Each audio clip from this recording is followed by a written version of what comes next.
Mowgli, ये नाम सुनते ही आप सबकी बचपन की यादें ताज़ा हो गई होगी। एक ऐसा कार्टून जो हम सभी के दिल में खास जगह रखता है। मोगली जो जंगल में रहता था और जानवरों से बात कर सकता था। अगर हम आपको कहें कि मोगली रियल में था तो आप क्या कहेंगे? तो आपका और मेरा प्यारा मोगली की रियल स्टोरी पर ये वीडियो शुरू करते हैं।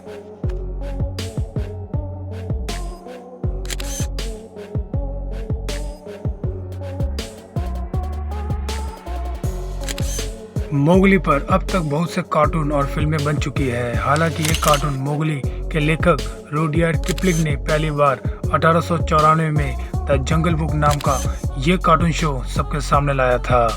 लेकिन आप में से बहुत से लोग ये नहीं जानते हैं कि मोगली की ये कहानी एक रियल है। मोगली का किरदार ऑर्थर रुडयार्ड किपलिंग ने एक असली इंसान पर आधारित होकर बनाया था। सन 1867 में उत्तर प्रदेश के बुलंदशहर के जंगलों में शिकारियों के एक ग्रुप को एक अजीब सा कुछ दिखा। उन्होंने देखा कि भेड़िया के एक झुंड के बीच एक 5 से 6 साल का बच्चा खेल रहा था। भेड़िया भी उस बच्चे के साथ खेल रहे थे। बच्चे को कोई भी खतरा नहीं था उन भेड़ियों से। देखने में ऐसा लग रहा था कि भेड़िया ही उस बच्चे के माँ बाप है। फिर शिकारियों ने फैसला किया कि इस बच्चे को इन भेड़ियों से अलग किया जाए और भेड़ियों को झुंड पर हमला बोल दिया और एक भेड़िया को मार भी गिराया। काफ़ी टाइम तक ये लड़ाई जो भेड़िया और शिकारी के बीच हो रही थी वो चलती रही और बहुत मुश्किल बाद उस बच्चे को भेड़िया से अलग कर दिया गया। उसके बाद शिकारियों ने बाद में इस बच्चे को आगरा के सिकंदर मिशन ऑर्फनेज में दे दिया ताकि उस बच्चे का ठीक तरह से देखभाल की जा सके। लेकिन अनाथालय को बहुत परेशानी हुई क्योंकि उस बच्चे को कोई भी ज्ञान नहीं था। इसे हैंडल कैसे किया जाए ये बहुत बड़ी मुश्किल थी।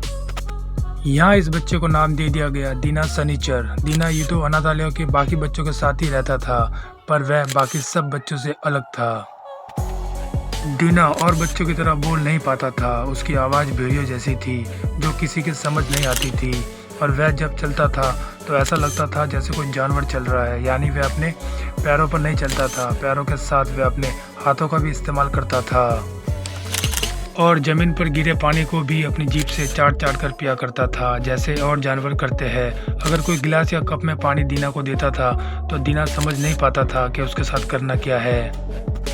दीना को खाने में सिर्फ कच्चा मांस और मछली पसंद थी। दीना ने शुरू में कई सालों तक पके हुए खाने को छुआ तक नहीं था और खाना खाने का दीना का स्टाइल जानवरों जैसा था, यानी थाली में अपना मुंह डालकर खाता था। इन हरकतों से यह साफ पता चलता था कि दीना काफ़ी दिनों से जंगल में रह रहा था। जो वो भेड़िया करते थे वो सब दीना ने सीख लिया था। उन भेड़ियों ने ही पाल पोस कर बड़ा किया था। अनाथालय के लोगों ने दीना को इंसानों जैसा बर्ताव सिखाने की बहुत कोशिशें की लेकिन उन्हें कोई खास कामयाबी नहीं मिल सकी। कुछ सालों बाद दीना ने पका हुआ खाना खाना सीख लिया लेकिन उसकी एक आदत जानवरों की तरह सूंघने की वैसी पहले जैसी ही रही। यह आदत कोई भी दीना की बदल नहीं पाया और बहुत कोशिशों के बावजूद दीना कभी बोलना नहीं सीख पाया। वह हमेशा ही जानवरों की आवाज़ें निकालता था और ऐसे ही वह अपनी बात सबको बताता था।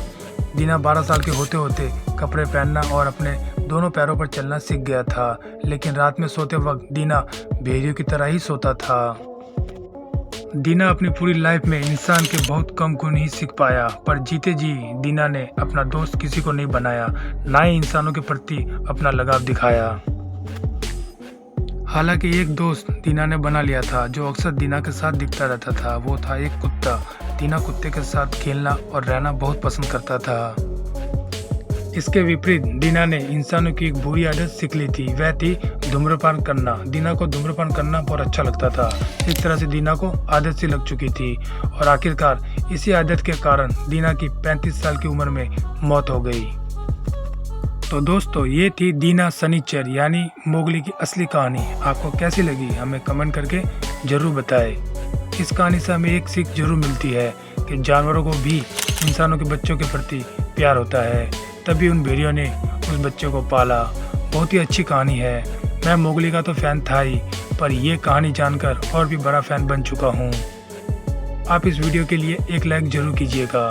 तो हम फिर मिलेंगे किसी नई कहानी के साथ। धन्यवाद।